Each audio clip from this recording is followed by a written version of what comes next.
Good day, grade 8 students. Today, we are going to talk about using a range of verbs, adjectives, and adverbs to convey emotional response to an issue in order to persuade.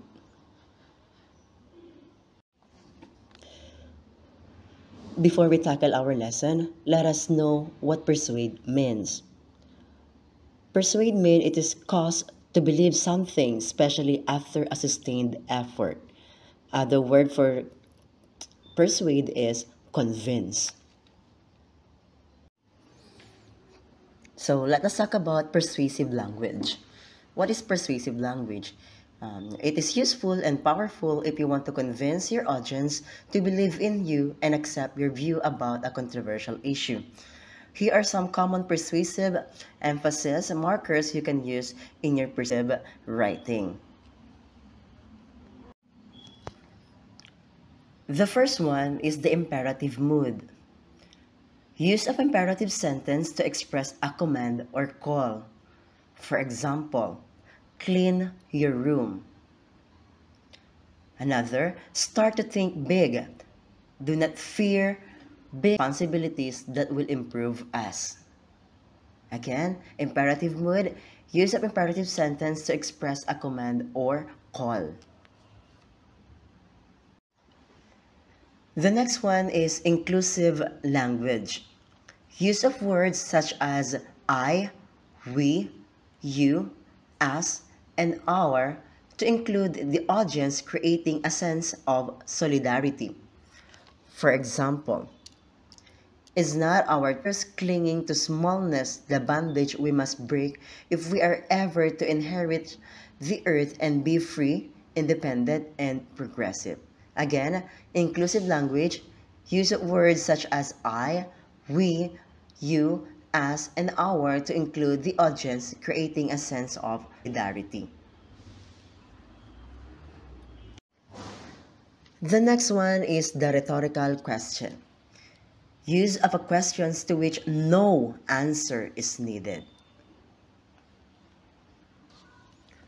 For example, is rain wet? Another, is the Pope Catholic? And the next one is modality. Use of modals to express intention, responsibility, ability, or probability. For example, the small must ever be prey to the big.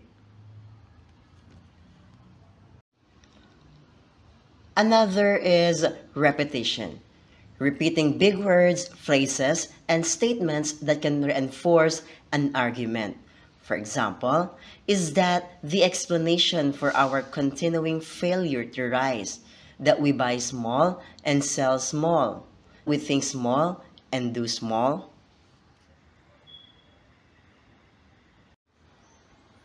The next one is emotive appeals. Use of emotive language so the audience feels a particular situation. For example, like all those children risking neck and limb in the traffic to sell one stick of cigarette at a time. Or grown-up men hunting the sidewalks all day to sell a puppy or a lantern or a pair of socks.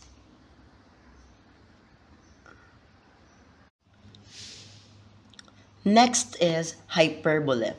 Use of language to exaggerate an issue. For example, when she did the flips at the dance, she landed as light as a feather.